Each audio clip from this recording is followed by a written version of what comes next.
बात करें technological environment के बारे में। हमेशा जो टेक्नोलॉजी होता है वो एक बिजनेस ऑर्गेनाइजेशन के बाहर होता है, लेकिन वो किसी भी बिजनेस ऑर्गेनाइजेशन को जरूर अफेक्ट करता है, किसी भी फील्ड में। Whether it be your field, chartered accountancy, नया टेक्नोलॉजी आया, नया सॉफ्टवेयर आया, नया तरीका हुआ, जीएसटी आया, तो हर चीज बदलता है। टैली सॉफ्टवेयर में पहले क्या होता था? वैट होता था, वीएटी, वैल्यू एडेड टैक्स। उसको बदल के सॉफ्टवेयर वाला जीएसटी किया, तो टेक्नोलॉजी में चेंज आया। तो ये सब जो चेंजेस है भैया, ये क्या हम लोग को अफेक्ट करता है? बिल्कुल। हमारे प्रोडक्टिविटी को, हमारे रिसर्च एंड डेवलपमेंट के स्पीड को ये बहुत इफेक्ट करता है। प्रोडक्टिविटी इन केस अगर तुम बैठ के हाथ से अकाउंट्स बना रहे हैं, हाथ से कैलकुलेशन कर रहे हैं, वो ज्यादा टाइम लेगा या फिर कैलकुलेटर पे कैलकुलेट करना? ऑब्वियसली भैया, कैलकुलेटर पे जल्दी काम होता है, यानी कि तुम्हारा प्रोडक्टिविटी ज्यादा हुआ। ठीक है, इंक्रीज हुआ प्रोडक्टिविटी, ज्यादा टाइम मिलेगा और काम कर सकते हैं। रिसर्च एंड डेवलपमेंट बेटर होता है। तुमको हम एक टॉपिक दिए और एक लाइब्रेरी में छोड़ दिए, और तुमको हम एक मोबाइल दिए और वही टॉपिक दिए। जो इंसान लाइब्रेरी में है, उसको कितना टाइम लगेगा? वो सारा बुक चेक करेगा, और तुम आराम से गूगल पे सर्च करेगा, तुमको आर्टिकल्स मिल जाएगा। तो ये सब स्पीड रिसर्च एंड डेवलपमेंट होता है। इसी के साथ प्रोडक्ट, जो टेक्नोलॉजी चेंज हो रहा है, प्रोडक्ट का डिमांड बढ़ना, प्रोडक्ट का डिमांड घटना, ये सब टेक्नोलॉजी का फैक्टर है। कंज्यूमर क्या एक्सपेक्ट करता है, ये टेक्नोलॉजी का फैक्टर है। सिंपली सोचो, तुम अगर आज के टाइम पे फॉर एग्जांपल एक प्रोडक्ट बेच रहा है, ठीक है, मानो तुम्हारा मोबाइल फोन का कंपनी है और तुम मोबाइल फोन में लेटेस्ट टेक्नोलॉजी यूज नहीं कर रहा, तुम एंड्रॉइड की जगह जावा यूज कर रहा है, स्क्रीन टच के जगह कीपैड यूज कर रहा है, क्या तुम्हारा फोन कोई खरीदेगा? बहुत कम डिमांड होगा भैया। क्यों? क्योंकि तुम कंज्यूमर के एक्सपेक्टेशंस को मैच नहीं किया। ठीक है, तो ये कुछ पॉइंट्स है जो हम लोग को समझना है। अभी कभी भी टेक्नोलॉजिकल एनवायरनमेंट का बात हो, चार बात करें हम लोग। पहला, the pull of technological change. Technological change का पुल किस तरफ है? टेक्नोलॉजी बेहतर हो रहा है या फिर वर्स होते जा रहा है? भैया टेक्नोलॉजी वर्स भी होता है, बिल्कुल। बहुत बार ऐसा होता है टेक्नोलॉजी तुम्हारे प्रोडक्ट के क्वालिटी को खराब कर देता है। और फिर फॉर एग्जांपल सिंपली, तुम्हारे फोन में आता होगा अपडेट योर एंड्रॉइड या फिर अपडेट योर आईओएस, और कभी कभी क्या होता होगा, अपडेट करने के बाद तुम्हारा फोन हैंग होने लगता है। ठीक है, यानी कि वो अपडेट में कुछ लैग है, कुछ फॉल्ट है। तो उसका पुल किस तरफ था? पुल गुड भी होता है, बैड भी होता है, उसका पुल बैड तरफ हो गया, फिर एक नया अपडेट आएगा जिसमें उसको ठीक किया जाएगा। तो टेक्नोलॉजिकल चेंज का पुल को समझना जरूरी है। टेक्नोलॉजिकल इनोवेशन से क्या अपॉर्चुनिटीज राइज हो रहा है आज के टाइम पे? इतना सारा टेक्नोलॉजिकल इनोवेशन है। ठीक है, फॉर एग्जाम्पल एक जियो का इवेंट है, जियो। ठीक है, तो उसमें एक स्पेक्टिकल्स के बारे में बताया गया जिसको स्मार्ट स्पेक्स बोलेगा, और वो थोड़ा एडवांस टाइप ऑफ स्पेक्स है, टेक्नोलॉजिकल स्पेक्स है। अब वो एक अपॉर्चुनिटी है बाकी कंपनीज के लिए, वो लोग भी स्पेक्स बेचे। Simply AirPods. ठीक है, एयरपॉड्स को स्टार्टिंग में क्रिटिसाइज किया गया था। क्या होता है एयरपॉड? भैया ईयरफोन जिसमें तार नहीं है। इसको स्टार्टिंग में क्रिटिसाइज किया गया था, लेकिन बाकी companies like JBL, Realme, Samsung, ये लोग भी इसका यूज कर रहा है। ये बिक रहा है मार्केट में, 10-10 हजार में बिक रहा है। तो ये एक अपॉर्चुनिटी है, ये इनोवेशन एक अपॉर्चुनिटी है। Risk and uncertainty of technological development. देखो, टेक्नोलॉजिकल डेवलपमेंट मतलब टेक्नोलॉजी बेहतर हो, बट उसके साथ रिस्क और अनसर्टेनिटी भी आता है। बहुत बार टेक्नोलॉजी इतना बेहतर हो जाता है कि ह्यूमन जॉब्स जाते हैं। ठीक है, बहुत सारे फैक्ट्रीज में पहले क्या होता था, मजदूर चाहिए होते जो सामान को यहाँ से वहां लेकर जाए। आज के टाइम पे बड़े बड़े मशीन से जो ये काम कर देते हैं, उन मजदूरों का क्या? उनका तो नौकरी छूट गया। तो ये एक रिस्क है ह्यूमन रेस को टेक्नोलॉजी से। And role of research and development in a country and government research and development budget. हर गवर्नमेंट खर्चा करता है कि तुम लोग रिसर्च करो, तुम लोग अपने टेक्नोलॉजी को बेहतर करो। तो उसमें वो रिसर्च एंड डेवलपमेंट का जो खर्चा है, जो बजट है, उसका क्या रोल है टेक्नोलॉजिकल डेवलपमेंट में? ये चार पॉइंट को कंसीडर करना है। रिपीटिंग अगेन, टेक्नोलॉजिकल चेंज का पुल कहाँ है, बेहतर है या खराब है? टेक्नोलॉजिकल इनोवेशन से मेरे को क्या मौका मिल रहा है? टेक्नोलॉजिकल डेवलपमेंट से क्या रिस्क है, क्या अनसर्टेनिटी है?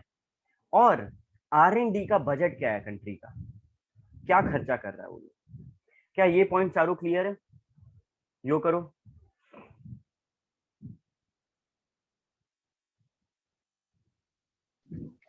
सर R&D मतलब? Research and development.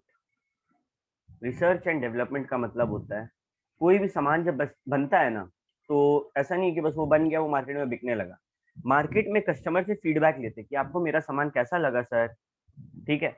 उस फीडबैक के बाद हम लोग रिसर्च करते कि उनको खराब क्यों लगा, और फिर उस प्रोडक्ट को डेवलप करते। तो उस खर्चा को बोलते हैं R&D, research and development. Okay, आगे क्या लिखा है?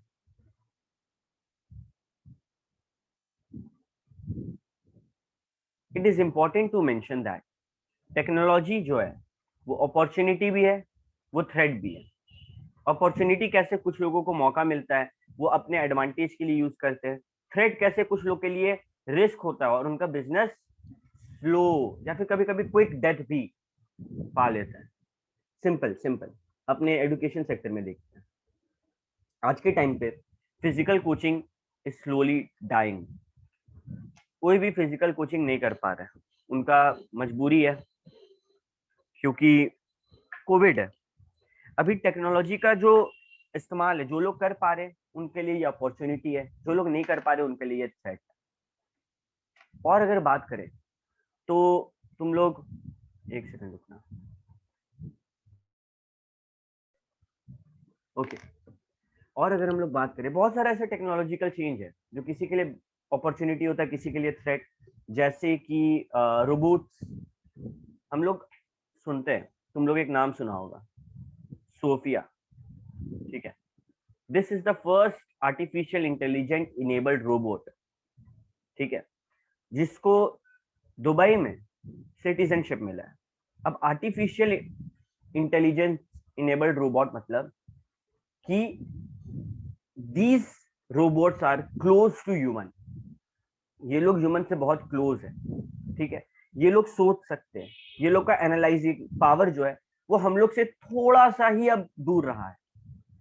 ये रिस्क भी है हम लोग के लिए, थ्रेट भी है, क्योंकि इसके कारण बहुत सारा नौकरी चल जाएगा। तुम सोचो, जो लोग शेयर मार्केट को स्पेक्यूलेट करते हैं, सोचते हैं फ्यूचर के बारे में, अब वो ये लोग करने लगेगा तो उनका नौकरी बचेगा ही नहीं। तो ये सब चीज जो है वो थ्रेट होता है। Okay, technology and business are highly interrelated and interdependent. Underline करो, टेक्नोलॉजी और बिजनेस दोनों इंटर रिलेटेड भी है, इंटरडिपेंडेंट भी है।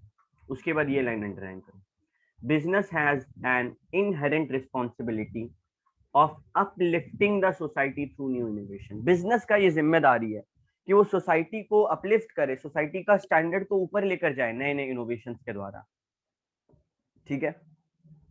At the same time technology का ये पावर है जो बिजनेस को ये करने में मदद करता है। I am repeating the line, business का जिम्मेदारी है कि भैया बिजनेस जो है, हम लोग बिजनेस के द्वारा सोसाइटी को एक बेहतर जिंदगी देंगे, और बिजनेस का मदद करता है टेक्नोलॉजी, जिससे बिजनेस आराम से सोसाइटी को बेहतर दिशा में लेके जाता है। बहुत सारा टेक्नोलॉजिकल काम है, पेपर वर्क घटा रहा है, पेमेंट जो है वो टाइम टू टाइम हो रहा है, जो इन्वेंट्री है वो आसानी से मैनेज हो रहा है। फॉर एग्जाम्पल, एक दवाई दुकान है, उसमें पता है कि भाई मेरा ये, उसमें लिखा जाता है, एक सॉफ्टवेयर उसमें लिखा था कि आपका ये दवाई इतना दिन में एक्सपायर होगा, तो मेरे को आइडिया होता है कि भैया पहले ये स्टॉक क्लियर करना है। ये सब छोटा छोटा चीज जो है टेक्नोलॉजी में, वो तुम लोग को बहुत मदद करेगा बिजनेस चलाने में, ठीक है। कुछ क्वेश्चंस जो पूछा जाएगा, कुछ क्वेश्चंस जो पूछा जाएगा, मतलब टेक्नोलॉजिकल इन्वायरमेंट का बात करें तो ये सब सवाल पूछना। पहला, टेक्नोलॉजी, कौन सा टेक्नोलॉजी कंपनी यूज करता है।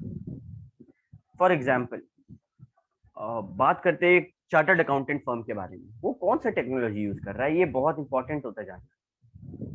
वो टैली यूज कर रहा है, वो ईआरपी सॉफ्टवेयर यूज कर रहा है, वो खुद का सॉफ्टवेयर खुद से बनाया, ये सब जानना। Which technology are utilise in the companies business product और देयर पास।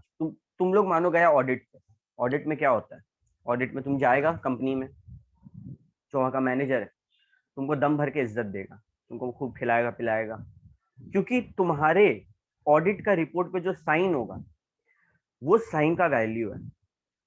वो कंपनी सही है कि गलत वो साइन बताएगा, तो तुमको कंपनी बहुत इज्जत देने वाली। अभी तुम वहां पे गया तो तुम सबसे पहले देखेगा ये लोग कौन सा टेक्नोलॉजी इस्तेमाल कर रहे हैं। ये लोग जो टेक्नोलॉजी इस्तेमाल कर रहा है वो बिजनेस के किस हिस्से में इस्तेमाल हो रहा है। फॉर एग्जाम्पल, जो रिसेप्शनिस्ट बैठी है वो कौन सा सॉफ्टवेयर यूज कर रही है, जो ये लोग ऑर्डर्स ले रहे हैं वो कहाँ से ले रहे हैं, ऑर्डर को जमा कहाँ पे किया जा रहा है, डिस्पैच कैसे कर रहे हैं, ये सारा चीज टेक्नोलॉजी का हिस्सा है। इस बिजनेस में टेक्नोलॉजी कितना क्रिटिकल है, कितना जरूरी है, ये सवाल। कौन सा एक्सटर्नल टेक्नोलॉजी है जो तुम्हारे लिए क्रिटिकल हो सकता है। मतलब कि फॉर एग्जांपल अभी हम ही लोग हैं, हम लोग जूम ऐप का इस्तेमाल करते हैं, ठीक है। एट द सेम टाइम हम लोग के पास ऑप्शन था, हम लोग खुद का एक एप्लीकेशन बनवा के यूज करते हैं, बट हम लोग डिपेंडेंट है जूम के टेक्नोलॉजी पे, वो कम हमारे बिजनेस के, आरएससी के बिजनेस के आउटसाइड में। तो ये सब छोटा मोटा चीज हम लोग खुद से पूछते टेक्नोलॉजी के टाइम पे, क्या इन्वेस्टमेंट हुआ है, कैसा डिजाइन है, कैसे वो टेक्नोलॉजी प्रोड्यूस हुआ, कैसे उसका इम्प्लीमेंटेशन हो रहा है, कौन सा टेक्नोलॉजिकल इन्वेस्टमेंट है जो हमको करना है, कौन सा नहीं करना है, कौन सा एजुकेशनल टेक्नोलॉजी का जरूरत है ताकि हम बिजनेस के ऑब्जेक्टिव्स को अचीव कर पाए, और बिजनेस पोर्टफोलियो को जो मैनेज कर रहे हैं उसके लिए टेक्नोलॉजी कितना जरूरी है, और क्या इम्प्लीकेशन है, कैसे यूज करेंगे। बिजनेस पोर्टफोलियो मतलब जैसे टाटा, बताएं हम, टाटा का एक काम नहीं है, 50 काम है। टाटा घड़ी भी बेचता है, टाटा चश्मा भी बेचता है, टाटा नमक भी बेचता है, टाटा गाड़ी भी बेचता है, टाटा का तनिष्क है जो ज्वेलरीज बेचता है।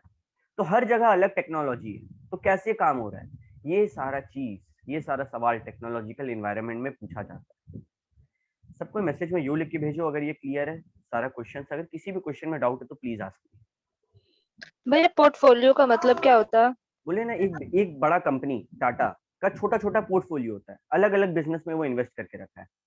वो घड़ी भी बना रहा है जिसका नाम रखा है टाटा टाइटन, वो चश्मा भी बना रहा है जिसका नाम रखा है टाटा टाइटन आई प्लस, उसका नमक का नाम है टाटा सॉल्ट, उसका गाड़ी भी है, उसका तनिष्क करके जो ज्वेलरी है वो भी है, उसका टीसीएस भी है, टाटा कंसल्टेंसी सर्विस, जहाँ पे वो सॉफ्टवेयर वगैरह का काम करता है। तो ये एक आदमी टाटा सब अलग अलग पोर्टफोलियो मैनेज कर रहा है। अब तुम सोचो, इसका गाड़ी वाला कंपनी अगर बंद हो जाएगा तो क्या जरूरी है नमक भी बंद हो जाए, वो तो चलता रहेगा। ये होता है पोर्टफोलियो, अलग अलग बिजनेस को अपने अंडर में मैनेज करना।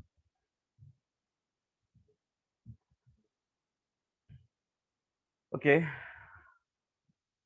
कुछ लोग का यो नहीं आया, ठीक है, नो प्रॉब्लम। अब बात करते हैं ग्लोबल इन्वायरमेंट के बारे में। ग्लोबल इन्वायरमेंट क्या होता है? देखो, ग्लोबल इन्वायरमेंट मतलब इंडिया के बाहर जो हो रहा है वो इंडिया को कैसे अफेक्ट करता है। इंडिया के बाहर जो हो रहा है वो इंडिया को कैसे अफेक्ट करता है। फॉर एग्जाम्पल, इंडिया के बाहर जो अकाउंट्स है उसका मेथड चेंज हो गया, टैक्स है उसका मेथड चेंज हो गया, उसका इंडिया पे क्या असर है, पॉजिटिव है या नेगेटिव है। हर इंटरनेशनल इवेंट का पॉजिटिव या नेगेटिव इम्पैक्ट होता है, हर सिग्निफिकेंट इंटरनेशनल इवेंट का, चाहे वो एक स्पोर्ट मीट हो जैसे कि ओलंपिक, चाहे वो टेररिस्ट अटैक हो जैसे कि 26/11 इन यूएसए। बिजनेस को इन चीजों से ध्यान, मतलब इन चीजों के बारे में ध्यान रखना है। हर इमर्जिंग ग्लोबल मार्केट को देखो, identification of both important emerging global market and global market that are changing, दो टाइप का बात हुआ। एक इमर्जिंग ग्लोबल मार्केट, वो ग्लोबल मार्केट जो इमर्ज कर रहा है, नया नया आ रहा है और खूब अच्छा से काम कर रहा है, और वो ग्लोबल मार्केट जो ऑलरेडी है हम लोग का मार्केट में, जैसे कि बड़ा बड़ा एमएनसीज है, मल्टीनेशनल कंपनीज। जारा इंडिया का कंपनी है नहीं, बाहर का, बट इंडिया में बिकता है। एप्पल, सैमसंग, सब बाहर का कंपनी है बट इंडिया में बिकता है। क्या ये नया कंपनी है? नहीं भैया, पुराना कंपनी है, बट ये चेंज होता है टाइम टू टाइम। अभी हम लोग सुने कि सैमसंग जो है वो चाइना से अपना जो मैन्युफैक्चरिंग का काम है वो इंडिया में शिफ्ट कर रहा है, चेंज हो रहा है, इसका तुमको ध्यान रखना है। क्यों भैया? मेरा बिजनेस, मेरा तो मोमोज का काम है, मेरे को असर कैसे पड़ेगा? कहीं ना कहीं तुम्हारा इन्वेस्टमेंट होगा शेयर मार्केट में, वहां तो असर पड़ेगा। चलो, तुम्हारा यहाँ पे मोमोज का काम है, तुम्हारा इस छोटे से एक्शन के कारण रुपीज का दाम घटता बढ़ता है, हर प्रोडक्ट का दाम घटता बढ़ता है, जिसका ध्यान तुमको रखना है। बिजनेस सोचने में आसान लगता है बट छोटा छोटा चीज वहां पे मल्टीनेशनल कंपनीज में लोग बैठे हुए जो करते हैं। एक आदमी का काम है सिर्फ ये देखना कि भाई तुम देख के बताओ कि कौन सा इंपॉर्टेंट एक्टिविटी हो रहा है बाहर का दुनिया में और उसका क्या असर पड़ेगा हम लोग को। इस काम के लिए, इस प्रेडिक्शन के लिए उसको महीने का 50-60 हजार रुपया दे रहा है, दैट्स इट। तो ये आइडेंटिफाई करना कि इमर्जिंग ग्लोबल मार्केट कौन सा है, चेंजिंग वाला कौन सा है, बहुत जरूरी हो। ठीक है,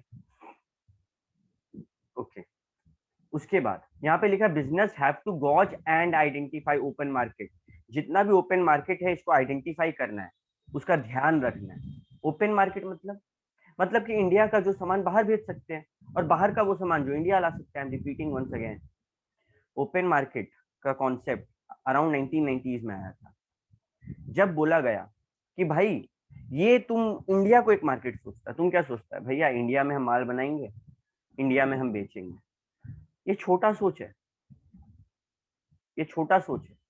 असल में लोग क्या सोचते हैं, इंडिया में माल बनाएंगे पूरा दुनिया में बेचेंगे। बड़ा बड़ा लोग, जियो, रिलायंस, टाटा, बिरला, ये लोग ये सोचता है कि पूरा इंडिया में बेचेंगे, तभी ना ये लोग बढ़ा हुआ है। भैया पूरा इंडिया में बेचना अलाउड है, बिल्कुल अलाउड है, कोई रोक टोक नहीं है। हाँ कुछ सर्विसेज और प्रोडक्ट है जिसमें रोक टोक है, बट ऐसे अलाउड है। तो ग्लोबल मार्केट सोचो, ये मत सोचो कि तुम सिर्फ इंडिया में बेचेगा, ओपन मार्केट रखो। अच्छा, अब तुम इंडिया में बना के अमेरिका में बेच रहा है तो तुमको जानना जरूरी है ना अमेरिका में हो क्या रहा है, अमेरिका का कल्चर कैसा है, ये सारा चीज भी जानना जरूरी है। तो उससे भी अवेयर हम लोग को रहना जरूरी है, कल्चरल एट्रीब्यूट से बाहर का देश का भी अवेयर रहना जरूरी है। यहाँ कुछ पॉइंट्स है क्या क्या इफेक्ट करता है। इकोनॉमिक्स का इंटीग्रेशन, अकाउंटेबिलिटी, टेरर अटैक हुआ, दुनिया छोटा हो रहा है, टेक्नोलॉजी में बदलाव आया, कैपिटलिज्म हो रहा है, कल्चर का पावर, कल्चर में चेंज है, मोनोपोली, हर चीज, ये हर चीज। भैया कुछ एग्जाम में आएगा इसमें से? नहीं, ग्राफ से कुछ आएगा नहीं, बस देखने के लिए। ठीक है, ओके, ध्यान से सुनो।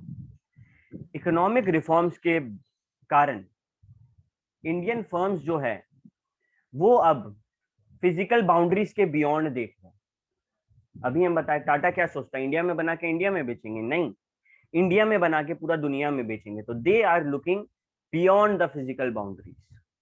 उनका सेल्स बढ़ रहा है, उनका खर्च बढ़ रहा है, उनका स्केल बढ़ रहा है। जो काम कर रहे हैं वो सिर्फ इंडिया में नहीं, पूरा वर्ल्ड में उनका ब्रांचेस है। तो इस बात का ध्यान रखना है। ये कॉन्सेप्ट है ग्लोबल इन्वायरमेंट का कि भैया इंडिया में काम नहीं करना है खाली, पूरा दुनिया में काम करना है। Okay, global environment I hope सबको क्लियर होगा। ओके, अब आते हैं special analysis. I think around गोवे जो था वो इसके बारे में बताया था हम लोग को, जब मैक्रो एनवायरनमेंट के बारे में बात कर रहे थे तो पेसल के बारे में वो बोला था। पेसल क्या है ना, पेसल एक प्रॉपर मेथड है एनालाइज करने का ग्लोबल इन्वायरमेंट को। Method to analyse global environment.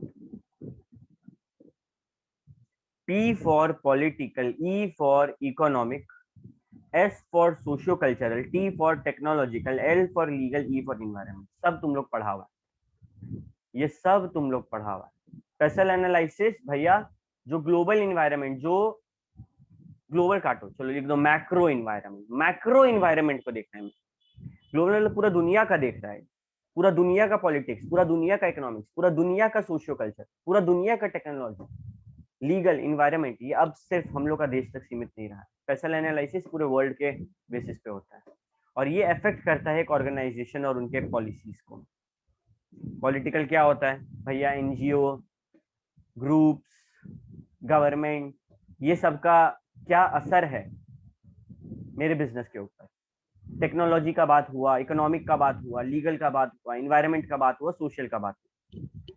So I am not redefining everything once again, बस यहाँ पे इसको अंडरलाइन करना है। The advantage of this tool is that it encourages management into proactive and structured thinking in its decision. Underline करें please. The advantage of this tool is that it encourages proactive management। proactive का मतलब क्या होता है, control करना situation को। देखो एक होता है रिएक्शन देना कि कुछ हुआ तुम तुरंत घूम के जवाब दे रहे हो, एक होता है प्रोएक्टिव बेसिस, प्रोएक्टिव अप्रोच कि हम पॉजिटिव होके इस चीज को हैंडल करते हैं। रिएक्शन जनरली पॉजिटिव नहीं होता है, रिएक्शन होता है कि आगे वाला तुमको डांटा तो तुम घूम के उसको जवाब दे दिया। प्रोएक्टिव होता है हम शांत होकर उसको सुन रहे हैं। ठीक है, प्रोएक्टिव बहुत जरूरी होता है अप्रोच। ओके, तो ये वर्ड इंपॉर्टेंट है, इसके ऊपर पूछा जा सकता है। स्पेशल एनालिसिस में क्या बढ़ावा दिया जाता है? प्रोएक्टिव एंड स्ट्रक्चर्ड थिंकिंग को बढ़ावा दिया जाता है।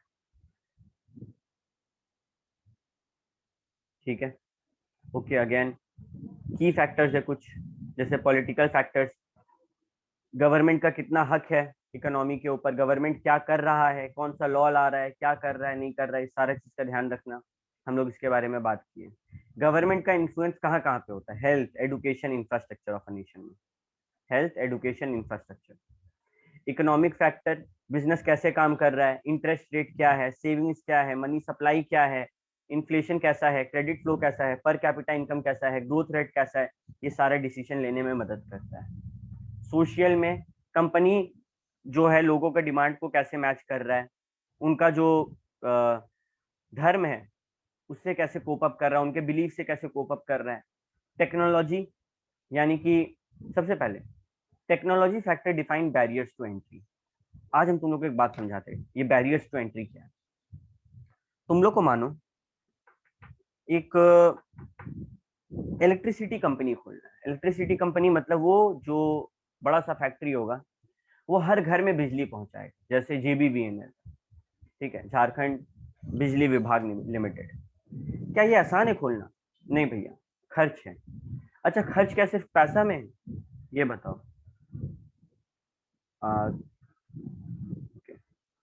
खर्च क्या सिर्फ पैसा में? नहीं नहीं, मतलब इलीगल काम करना नहीं थी।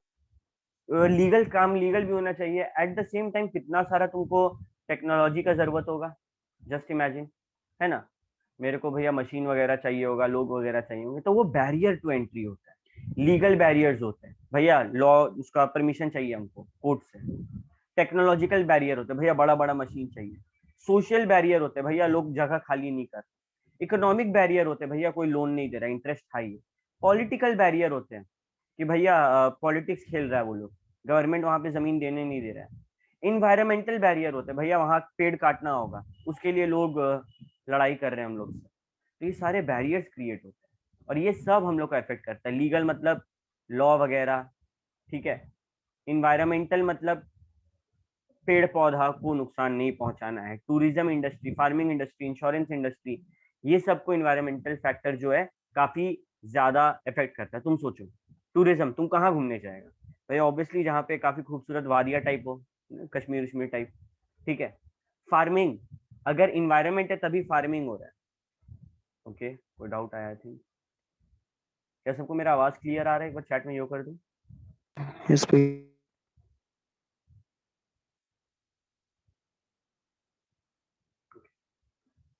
Shreya, I think it's your problem, वहां से कुछ प्रॉब्लम होगा तुम्हारे घर साइड, नेटवर्क इशू है।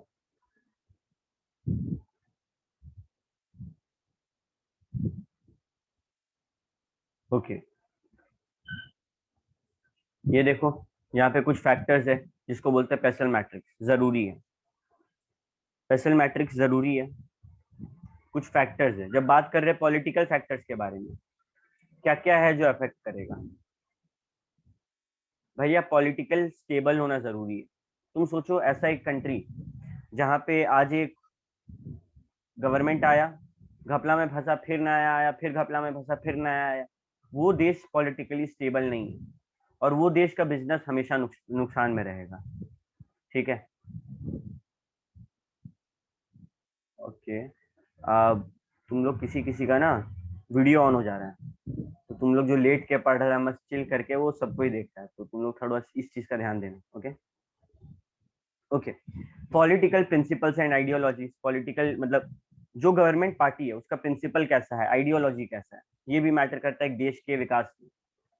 टैक्सेशन पॉलिसी अभी का फ्यूचर में कैसा होगा।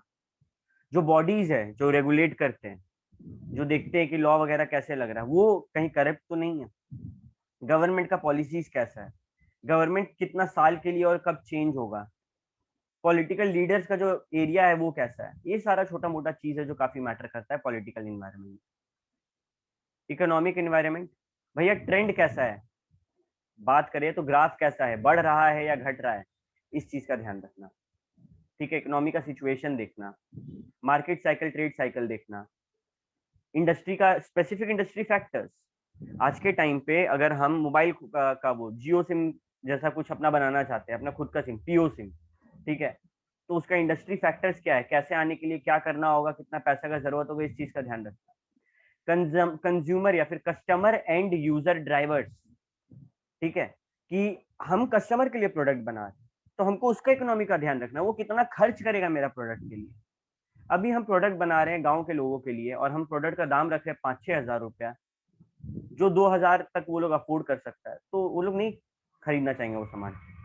इंटरेस्ट रेट कैसा है, इन्फ्लेशन कैसा है, अनएम्प्लॉयमेंट, बेरोजगारी कितना है, कंज्यूमर जो खर्चा कर रहा है उनमें कंज्यूमर का ताकत कितना है उस खर्चा करने के लिए। कंज्यूमर के पास कम स्ट्रेंथ है खर्च करने के लिए, उसके पास 500 रुपया, तो 500 में घर का राशन खरीदेगा कि ऐश करने का सामान, नेटफ्लिक्स खरीदेगा? ऑब्वियसली घर का राशन खरीदेगा।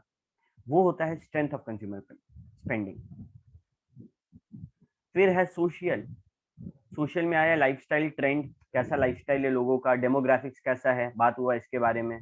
कंज्यूमर का एटीट्यूड कैसा है, कोई प्रोडक्ट आ रहा है तो कंज्यूमर खुश है उस प्रोडक्ट को देख के या गुस्सा में, ब्रांड का इमेज कैसा है, टेक्नोलॉजी कैसा यूज कर रहा है वो लोग, कंज्यूमर का बाइंग पैटर्न क्या है। फॉर एग्जांपल नेटफ्लिक्स हर एक महीने में लोग खरीदते हैं। रिलीजियस फैक्टर, एथनिक फैक्टर, कहीं मेरा प्रोडक्ट किसी रिलीजन को हार्म तो नहीं कर रहा है। मीडिया मेरे बिजनेस को कैसे रख रहा है। टेक्नोलॉजिकल का बात करें, पुराना टेक्नोलॉजी को रिप्लेस करो। टेक्नोलॉजी मैच्योर होता है, एक फोन है यार वो 5 साल चलेगा ज्यादा से ज्यादा, उसके बाद तो वो खत्म है, मैच्योर हो गया वो technology. Manufacturing maturity and capacity, कितना हम मैन्युफैक्चर कर सकते हैं वो कितना मैच्योर है। इनोवेशन पोटेंशियल, हम कितने अच्छे से इनोवेट कर सकते हैं। टेक्नोलॉजी एक्सेस, लाइसेंसिंग, पेटेंट, जो टेक्नोलॉजी हम यूज कर रहे हैं उसका लाइसेंस मेरे पास है कि नहीं, सिंपल वर्ड में कॉपीराइट है कि नहीं। कॉपीराइट क्या होता है भैया, अभी तुम जैसे फॉर एग्जांपल खुद सोचो, एक क्या कहते हैं इसको, एक सेकंड, तुम खुद सोचो, तुम मानो यूट्यूब पे कोई वीडियो बना रहे हैं, अगर तुम किसी भी यूट्यूब के ही क्लिप को एडिट करके डालोगे ना, तुम्हारे पास कॉपीराइट क्लेम आएगा। क्यों? तुम किसी और का प्रोडक्ट को यूज किया है, वो लोग कॉपीराइट करके रखा है, मतलब ये वीडियो को सिर्फ मेरा चैनल यूज कर सकता है, तुम लोग यूज नहीं कर सकता, इस पे मेरा हक है, राइट है, इसको हम कॉपी कर सकते हैं, तुम नहीं कर सकते, इसको बोलते हैं कॉपीराइट। इंटेलेक्चुअल प्रॉपर्टी राइट, ये भी वैसा ही हक है, ठीक है। तो ये सब चीज, मतलब टेक्नोलॉजी को तुम राइट लिया है कि नहीं, इस चीज का भी काफी इफेक्ट होता है बिजनेस के ऊपर। फिर लीगल लॉ कैसा है वहां का, employment law, competition law, health and safety law, international law, regional law, business law, ये सब चीज। इन्वायरमेंट इश्यूज के बारे में, कहीं ऑक्सीजन का कमी तो नहीं, कहीं तुम जो बिजनेस कर रहा है वो ज्यादा पोल्यूशन तो नहीं कर रहा है, इन्वायरमेंट का रूल क्या है, तुम वेस्ट कहाँ डिस्पोज कर रहा है, तुम एनर्जी कितना कंज्यूम कर रहा है। ये छोटा मोटा चीज काफी ज्यादा जरूरी होता है। तुम्हारे सामने पूरा चार्ट है, देख लो सारा पॉइंट, किसी पॉइंट में डाउट है तो पूछो, डाउट नहीं है तो यो मैसेज करना।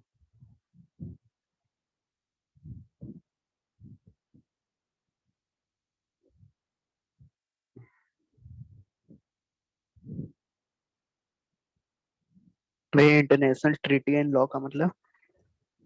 तुम्हारा जो देश है उसका इंटरनेशनल कंट्रीज के साथ क्या बॉन्ड है, कैसा है। इंडिया पाकिस्तान का उतना अच्छा नहीं है, तो वो इंटरनेशनल ट्रीटी कैसा है पाकिस्तान के साथ। तुम कुछ बना रहे जो तुम पाकिस्तान में बेचना चाहता है, ऑब्वियसली दिक्कत होगा। Okay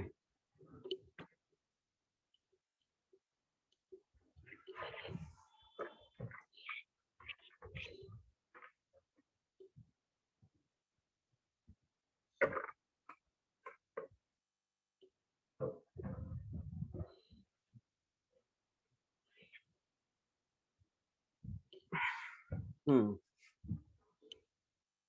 okay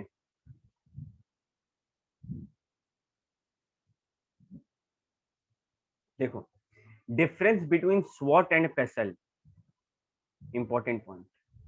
स्वॉट analysis PESTLE analysis का क्या डिफरेंस है। स्वॉट जो है वो पूरे बिजनेस इन्वायरमेंट का एनालिसिस करता है, स्ट्रेंथ क्या है, वीकनेस क्या है, अपॉर्चुनिटी क्या है, थ्रेट क्या है, दोनों इंटरनल भी करता है और एक्सटर्नल भी करता है।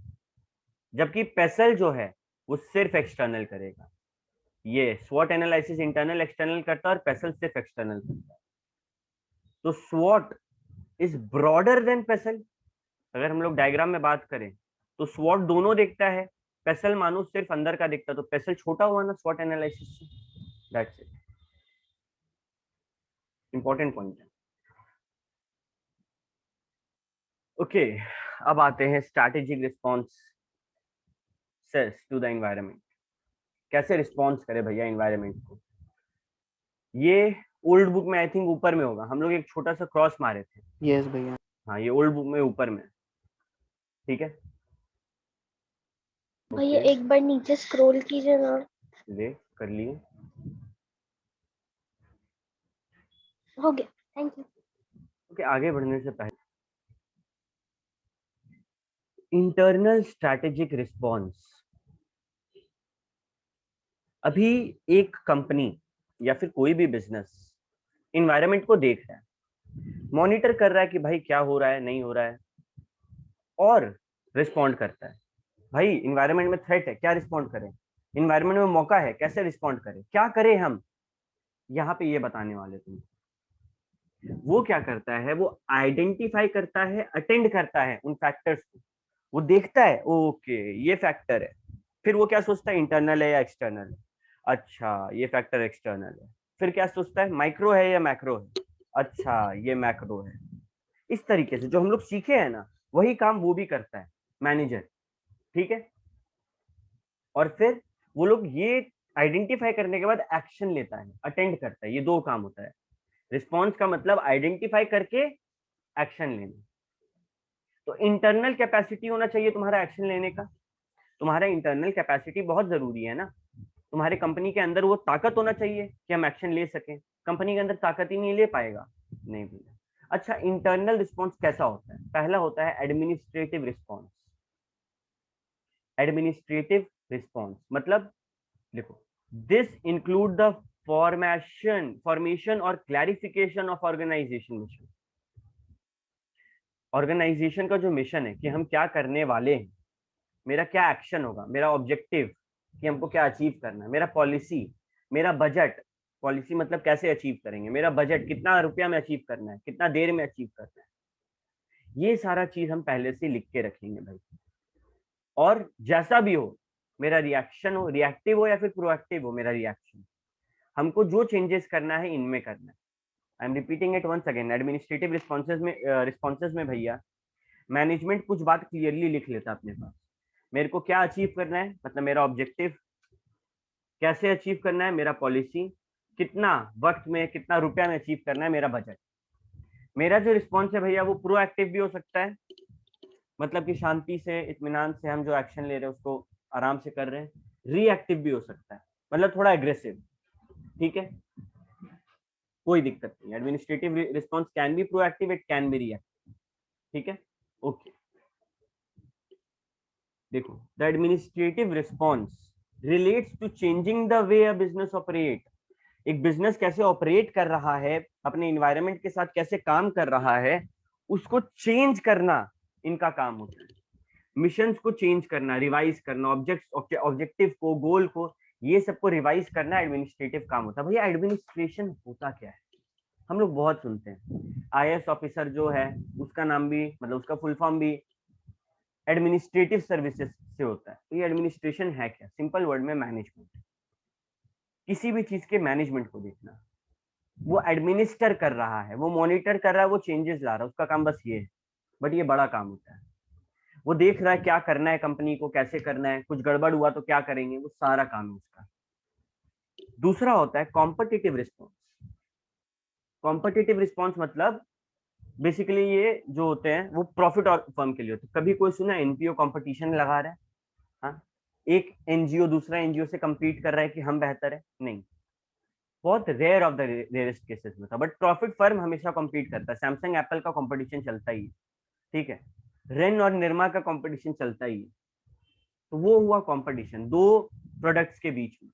अभी कॉम्पिटिटिव रिस्पॉन्स क्या होता है भैया, हम अपने कॉम्पिटिटर को कैसे जवाब दे रहे हैं, मेरा क्या एक्शन है, हम कैसे राइवल जो मेरा दुश्मन है उसके खिलाफ कॉम्पिटिटिव एडवांटेज क्रिएट करते हैं, ठीक है। देखो, to sustain competitive advantage organisation must achieve an external position which are their competitor or perform internally in way that are unique, valuable and difficult to imitate.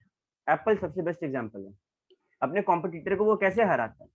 अपने प्रोडक्ट से। अपने product का quality इतना ऊपर ले जाता है कि उसका कस्टमर एकदम फैन हो जाता है, बोलते हैं यार क्या स्मूथ एक्सपीरियंस है एप्पल का, क्या एक्सपेंसिव एक्सपीरियंस है। ठीक है, तो बिजनेस अलग अलग तरीके से कॉम्पिटिटिव रिस्पॉन्स देता है। अभी ऑडी बीएमडब्ल्यू कुत्ता जैसे लड़ता है ये लोग।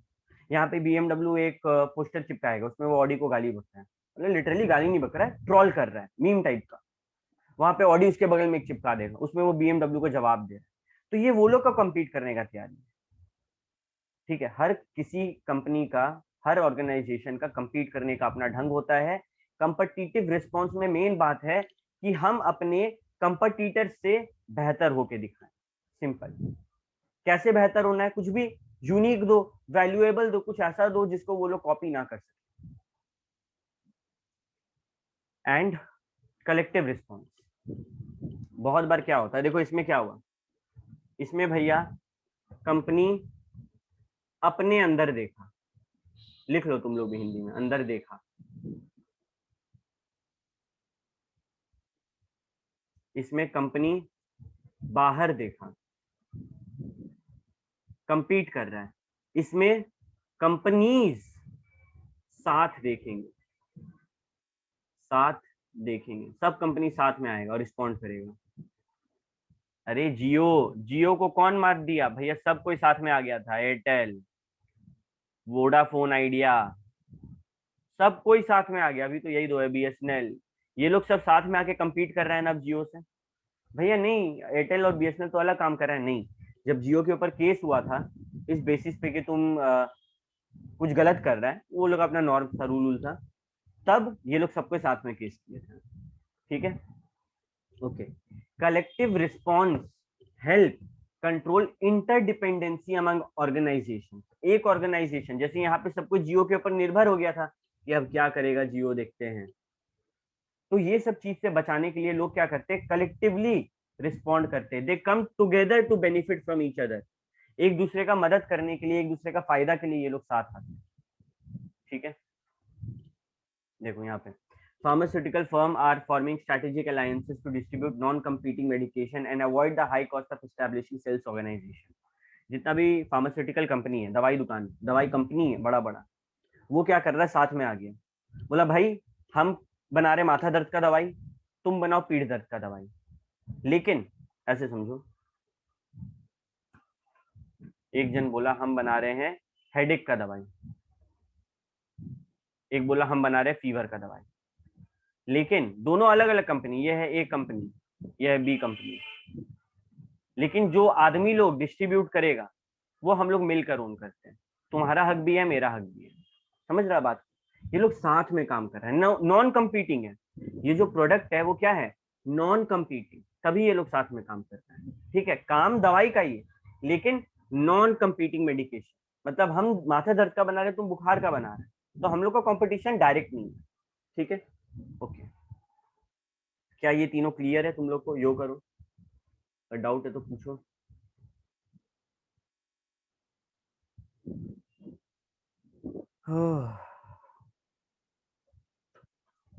ओके, जो आना शुरू हुआ है।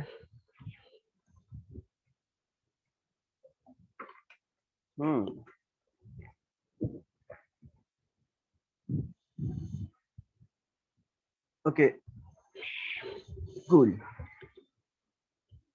अब बात करते हैं holistic strategic responses. The business organization and its many environments have innumerous relationships that at times it becomes difficult to determine exactly where the organization ends and where its environment begins. एक business का क्या किसके किसके साथ रिश्ता होता है भैया? बहुत जन के साथ, सरकार के साथ, इन्वायरमेंट के साथ, टेक्नोलॉजी के साथ, कस्टमर के साथ, सप्लायर के साथ, ऊपर से यही सब पढ़ते आ रहे भाई। तो हम लोग कब समझे कि मेरा ऑर्गेनाइजेशन कहाँ खत्म होता है, कहाँ से मेरा इन्वायरमेंट शुरू होता है? जैसे कि ये है मेरा कंपनी, इसके बाहर है इन्वायरमेंट। कंपनी में कौन? कस्टमर, चलो तुमको अपना कंपनी का हिस्सा मान सकते हैं। सप्लायर, तुम अच्छा आदमी है। एम्प्लॉइज, तुम लोग मेरे साथ काम करता है। लेबर लोग मेरे साथ काम करता है। कॉम्पिटिटर तो कंपनी के बाहर है, ये तो बाहर के इन्वायरमेंट में। तो ये सब चीज हम लोग कैसे समझे, ये यहाँ पे बता रहे। देखो ये डिफिकल्ट होता है समझना, ठीक है, ये आसान नहीं है बहुत। यहाँ पे तो हम इजीली ड्राइंग बना के समझा दिए, बट असल बिजनेस में ऐसा नहीं है। कौन अच्छा है, कौन बुरा है, कौन इन्वायरमेंट का हिस्सा है, ये बताना काफी मुश्किल हो जाता है। इसका कोई हार्ड एंड फास्ट रूल नहीं है, ठीक है। यहाँ पे देखो, holistic strategies cover the essence of the business as a whole, unlike internal strategies which aim at changing और adapting from within. Holistic approach में ये क्या करता है, ये अपने अंदर देखता है, ये बोलता है हम क्या चेंजेस करें जिससे मेरा मैक्रो और माइक्रो बेहतर हो, मेरा इंटरनल और एक्सटर्नल इन्वायरमेंट बेहतर हो, हम क्या चेंजेस करें। होलिस्टिक अप्रोच में ये सोचता है। इतना सारा रिश्ता है, हमको सब कुछ अच्छा करना है, सब कुछ अच्छा रखना है। तो पहला बात रखता है लीस्ट रेजिस्टेंस, कि भाई हमको कम से कम लोचा चाहिए, कम से कम लफड़ा चाहिए। हम एकदम स्मूथली काम करना चाहते हैं, बस हमको मेरा गोल मेंटेन करना है, उसको अचीव करना है। हमको किसी से compete नहीं करना है। मेरा 50 कस्टमर है ना, हमको 50 ही रखना, बस ये सोच रहा है। थोड़ा नहीं होता, बच के चल रहा है, डिफेंसिव मोड में चल रहा है। रेजिस्टेंस क्या होता है भैया? रेजिस्टेंस मतलब फॉर एग्जाम्पल फ्रिक्शन, ठीक है। मानो तुम यहाँ से चल के जा रहे हैं, ठीक है, आगे से तूफान चल रहा है, तो वो तुमको रेजिस्ट कर रहा है ना, रोक रहा है ना, ये चाहता है कम से कम रुकावट। लिख लो, कम से कम रुकावट। जैसे बीएसएनएल बोला भाई हमको कुछ तुमसे कम्पीट नहीं करना है, हमको बस मेरा जो गरीब आदमी है, देशवासी है, पब्लिक कंपनी है, हम उन लोग का मदद करना चाहते हैं। दूसरा, प्रोसीड विथ कॉशन। इंग्लिश में लिखो, संभल के चलो, संभल के चलो। बोलता है जब भी तुम डिसीजन ले रहा है, सोच समझ के लेना, संभल के चलना है। होलिस्टिक में पहला क्या बोला? कम से कम रुकावट चाहिए, लीस्ट रेजिस्टेंस। दूसरा क्या बोला? संभल के चलो, ठीक है। जो भी चेंज हो रहा है एनवायरनमेंट में पहले ही देख लो, धीरे धीरे इंक्रीज करो, कोई जरूरत नहीं तेज भागने का। ध्यान रखो, मॉनिटर करो इन्वायरमेंट के चेंज को, एनालाइज करो कि उस चेंज का इम्पैक्ट तुम्हारे गोल पे क्या होगा। स्ट्रैटेजी बनाओ कि कैसे तुम सरवाइव करेगा, स्टेबल रहेगा, मजबूत होगा। धीरे धीरे काम करो, संभल के चलो। जैसे एयरटेल, वो स्लो एंड स्टडी ग्रोथ किया इंडिया में, ठीक है, साथ ही साथ अफ्रीका में भी किया है, ठीक है। और एक है डायनामिक रिस्पॉन्स, ये थोड़ा हाई लेवल पे होता है। ये क्या होता है? External environment forces are partially manageable and controllable by their action. ये ऐसे टाइम पे होता है जब तुम्हारे एक्सटर्नल में जो इन्वायरमेंट है वो हम थोड़ा बहुत मैनेज कर सकते हैं, कंट्रोल कर सकते हैं। जैसे जियो बाहर के इन्वायरमेंट को मैनेज कर लिया है, कंट्रोल कर लिया है।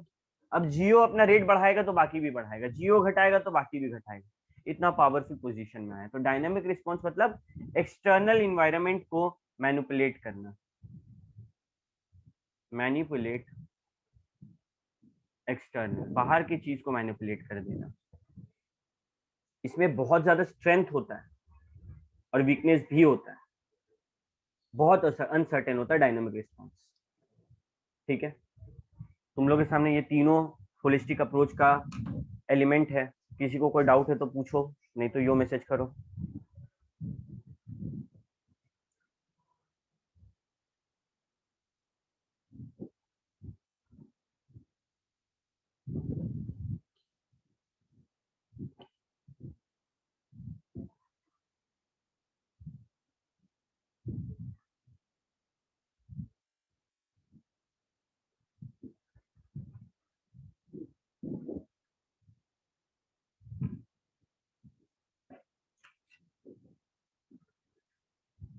Okay, good. इसी के साथ हम लोग का चैप्टर 2 कंप्लीट होता है, ठीक है। तुम लोग का होमवर्क है टेस्ट योर नॉलेज का सारा आंसर्स को सॉल्व करना, दैट्स इट। चैप्टर 1 हम लोग का पूरा कंप्लीट है बीसीके का, चैप्टर 2 हम लोग का पूरा कंप्लीट है बीसीके का, ठीक है।